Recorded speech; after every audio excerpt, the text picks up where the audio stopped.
So a lot of Terraria builds really focus on the past, and by that I mean you're probably looking at a medieval build or maybe some old school steampunk style build, but usually it's something within that theme. But sometimes you gotta look a little bit more into the future, a little bit more forward thinking as it might be. And actually that's exactly what we're gonna do in today's build. Like, not even kidding, I kind of feel like I'm taking a page out of the Jetsons.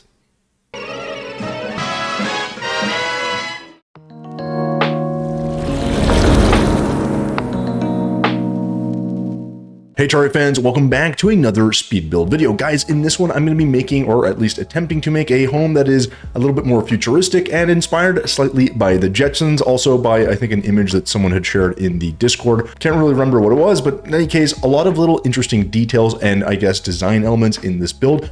A couple things were really challenging, but I will say a couple features will stand out, and I'll cover those at the end of this video. Anyways, this home isn't as futuristic as someone might necessarily envision in their head, but I do think it has the right touches that I was looking for, although the final execution did take me a little bit of extra work, and probably something I can touch up on later in the video. But basically, there's some flaws here for sure. Nothing is perfect, but I am overall pretty happy with that kind of general theme and style of this design. Now, as always, guys, before we jump into the build, a couple housekeeping items. If you do want to catch me building any of these, well, designs or builds live, you can do so by checking out the Twitch. The link is down below. And additionally, if you're enjoying any of the content here on the channel, guys, feel free to hit the like, the subscribe, or the little dinner bell thingy so you can know when the next video hits the old YouTube universe. Also, because it might encourage YouTube to actually push these videos out to a broader audience, which means we may actually find more people that are interested in builds. So it's a nice thing to do. Anyways, with all that said, guys, let's get started on this futuristic home, shall we?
All right, so with our Jetsons inspired build now done, I'm gonna go ahead and cover all of the materials like I promised at the beginning of this video. Now, to start guys, as always, I do encourage you to pause the video here if you want to take a closer look at any of the materials, should you want to use a cheat sheet or a snapshot to make your own version, or just to get some sense of the kinds of blocks that you might need to make something similar. Either way though, let's go ahead and start with the walls, which there are a number of, although a lot of them are actually quite the same. So, you know, the green and the purple and the pink balloon walls, well, they're all sort of a variant of the same thing, and I actually use these in a couple of different spots, although they're slightly hidden. The main reason for using these is the rounded edges and the flat colors. What I think I really like about them is that they just kind of fit with the futuristic theme, in my opinion. Again, you could use something else, but these ones are ones that I recommend, and you can also hide them in different ways throughout the build, just to give it that nice minimal clean design. Beyond that, I also used a bit of cobalt brick wall as well as some crystal block wall. Again, this is just really for the windows in the most part, although there are a few other touches, and you could replace this simply with a glass wall straight up if you'd like. And then I also used some meteorite brick wall throughout the design, a little bit of palladium column, and some palm wood wall as well. So nothing too crazy here, guys. You'll see a couple of touches of purple rain wallpaper as well, but nothing that's going to really blow your mind. I think using everything a little bit sparingly gives a little bit of texture. And quite frankly, I think I could have used a little bit more within the interior of the design, which feels a little on the flat side, but again, I think that that works fairly well for our purposes. Now, when it comes to blocks, guys, we obviously went with a more futuristic looking palette here, so that's going to include things like our Heaven Forge brick, although you could use any luminite of your choosing. We also went with some Gemspark block, in this case, the diamond variant, then some blue team block, some crystal block, and a little bit of meteorite brick. This goes well with our platinum brick as well, which I probably could have used a little bit more of, but overall this is kind of the base feel for this design. That's going to give you a lot of the elements that I'm using here. Now I will say a few unique pieces here are going to be our slime block, our silly pink balloon and silly green balloon, as well as our pink slime block. Now I don't typically use the slime blocks, but I decided to find ways to incorporate them, again, because I like the way that they have a different rounded shape to them. They have this appeal to them when you're building a futuristic design, guys, and I just think they really work here, and I typically don't really get a chance to use them, so I thought it was a good opportunity to just try to throw them in, and overall, it worked pretty well. And while these blocks are fairly unique and somewhat underutilized, what wasn't underutilized are definitely the paints, guys. I kept it pretty simple, a whole lot of white paint, some purple paint, and then a little bit of negative paint as well as some echo coating. This is kind of the foundation of this, as well as some black and some shadow paint that kind of make everything kind of stand out. But again, the majority of your design is going to be your white, your purple, and your black, and overall I actually think it works fairly well in this design. But like I said, I think some other options could be possible, like a really vibrant green or a very vibrant blue. But as always, guys, this is all subjective and you can try to pick whatever paint that you like. All right, so there you go. That covers all of our materials. And with that said, guys, let's go ahead and move on with the rest of the video.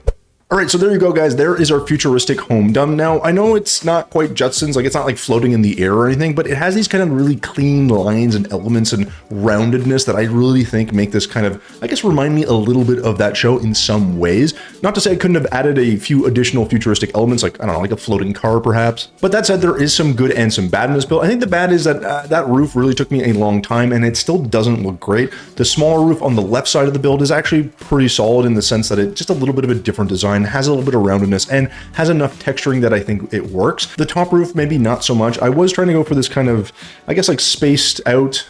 I see what I did there. That was not intentional. Spaced out, space, future. Anyways.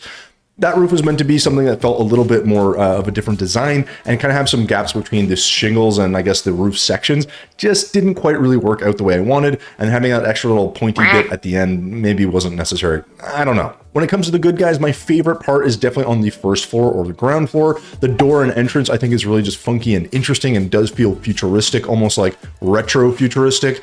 But then the other part is where the plants are, where those beams are on the left. I love that kind of shelf with some plant life. It just feels like a large sort of potted plant area. It's a thing I'm probably going to try to do a little bit more in some future builds, just to kind of have to remind myself to do them. Kind of raise them off the ground, makes them look a lot more neat and tidy. And I just think in general has just a different feel than just having, you know, a plant sticking out of the ground like I normally do. So a cool little feature for me, at least. I think something worth trying in the future. And I don't know, generally I hope that this build inspires you guys in your, well, future builds. Man, I am full of like unconscious puns today.